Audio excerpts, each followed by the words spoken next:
नमस्कार। इस वीडियो में हम बीए ऑनर्स हिंदी सेमेस्टर 6 के जो सब्जेक्ट है अस्मिता मूलक हिंदी साहित्य, इसमें संकलित एक कविता है माता प्रसाद जी की सुनवा का पिंजरा।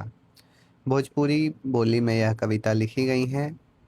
इसे हम पढ़ने वाले हैं और इसकी सरल और स्पष्ट व्याख्या आपको बताऊंगा। इसका विश्लेषण करेंगे। तो आइए वीडियो को शुरू करते हैं।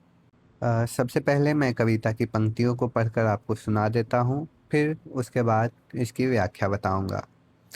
क्योंकि ये भोजपुरी में है तो थोड़ी सी इसकी लिखावट जटिल है जो हमें समझ में नहीं आती है। फिर भी मैं कोशिश करता हूँ कि अच्छे से उच्चारण करके आपको बताऊं। कवि लिखते हैं, नाम मुसहरवा है कौनो सहरवा ना, कैसे बीते जिंदगी हमार। जेठ दोपहरिया में सोरिया चिराई करी, बहे पसीनवा के धार। बेहंगी में बांधी लेई चलेली लकड़िया, आधे दाम मांगे दुत्कार। रहई के जगह नाही, जोतई के जमीन कहाँ, कहे देव गांव से निसार। घरवा के नौवा पे एक ही मरैया में, ससुई पतोहू परिवार। मेघा और मगरगो सांप मूस खाई हम, करी गिलहरिया शिकार। कुकुरा के साथ धाई जुथली पतरिया पे, पेटवा है पपिया भडार।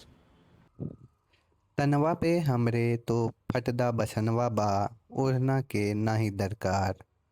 जरवा कई राती मोरी, किकुरी लगाई बीते, कौरा है जीवन आधार। अब ढकुलहिया में पतवा मिलत नाही, कैसे बनई पतरी तोहार। दुल्ता दुल्हिनी के डोली लय धावत रहे, उह रोजी छीनी मोटर कार। मारे थानेदरवा बोलाई घरवा से हमें, झूठई बनाए गुनहगार। जेलवा में मलवा उठावे मजबूर करे, केहू नहीं सुनत गुहार। देशवा आजाद है हम तो गुलामवा, हमरे लिए न सरकार। एस कौनऊ जुगुती लगावा भैया, मितई हमरऊ करावा उद्धार। तो ये छोटी सी कविता है। इसकी हम व्याख्या देखते हैं।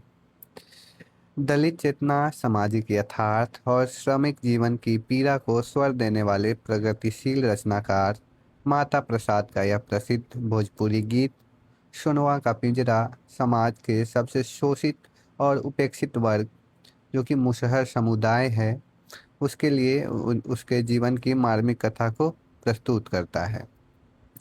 इस गीत में कवि ने एक दलित मजदूर की दयनीय स्थिति, आर्थिक अभाव, जातिगत अपमान, सामाजिक अन्याय को अत्यंत संवेदनशीलता के साथ चित्रित किया है।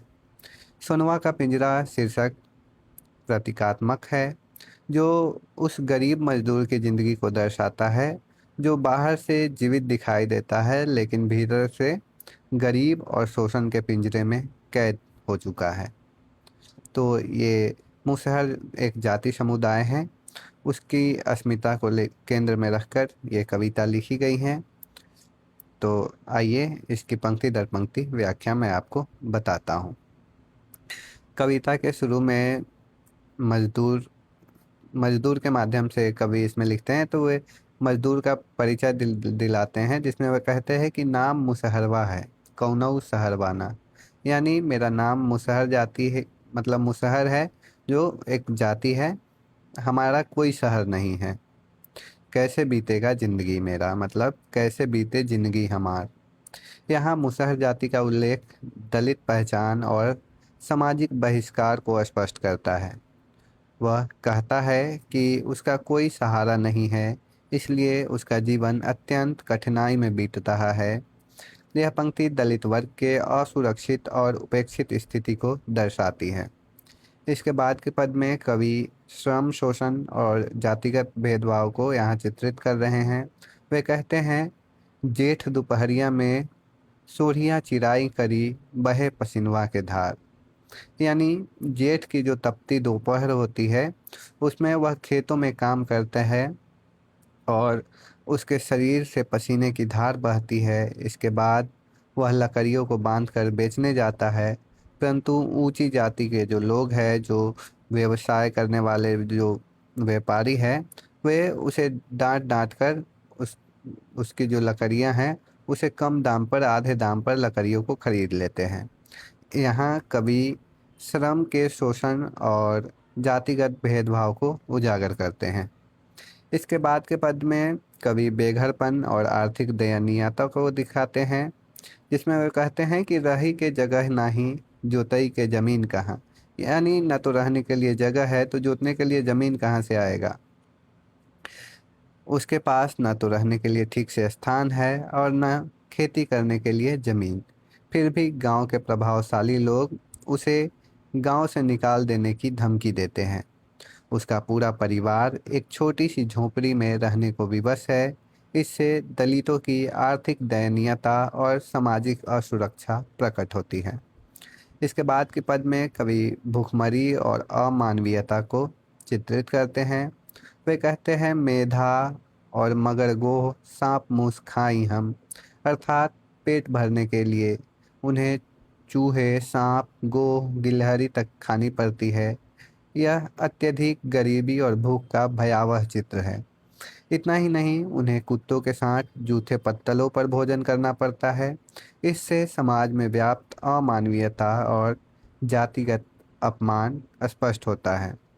इसके बाद के पद में कवि उसकी स्थिति को बताते हुए कहते हैं कि तनवा पे हमरे तो फटता बसनवा बा। अर्थात उसके शरीर पर फटे हुए कपड़े हैं और सर्द रातों में ओढ़ने के लिए उसके पास कोई चादर नहीं है। वह ठंड में कांपते हुए रात बिताता है। कौरा है जीवन के आधार। यह पंक्ति दर्शाती है कि उसका जीवन केवल आग में ताप कर किसी प्रकार चल रहा है। यहाँ गरीबी की चरम अवस्था का अत्यंत मार्मिक चित्रण किया गया है, जो कि प्रेमचंद की पूस की रात कहानी अगर आपने पढ़ी होगी तो उसमें भी यह चित्रण देखने को मिलता है।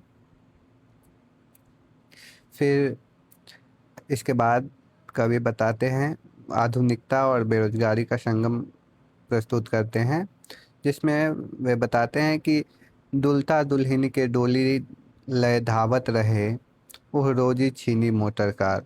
यानी आधुनिकीकरण के कारण जब पारंपरिक मजदूरों की बेरोजगारी की समस्या सामने आती है, उसे कवि यहाँ चित्रित कर रहे हैं कि पहले जो कहार होते थे वो दुल्हन मतलब शादी होती थी तो दुल्हन का डोली उठाने वाले कहार होते थे। लेकिन अब मोटर कार का ज़माना आ गया है आधुनिक दौर में, तो उनका जो रोजगार था वो भी उनसे छीन लिया गया है। वे बेरोजगार हो गए हैं। इसके बाद कवि बताते हैं पुलिस और प्रशासन की अमानवीयता, अन्याय उसके द्वारा। कवि लिखते हैं कि मारे थाने दरवा, बुलाई घरवा से हमें, झूठा ही बनावे गुनहगार। यानी गरीब दलितों को झूठे मुकदमे में फंसाकर जेल भेज दिया जाता है और वहाँ उनसे जबरन मजदूरी कराई जाती है। उनकी पुकार सुनने वाला वहाँ कोई नहीं होता। यह सत्ता और प्रशासन की क्रूरता को उजागर करता है। फिर इसके बाद अंतिम में कवि कहते हैं कि देशवा आज़ाद है, हम तो गुलामवा।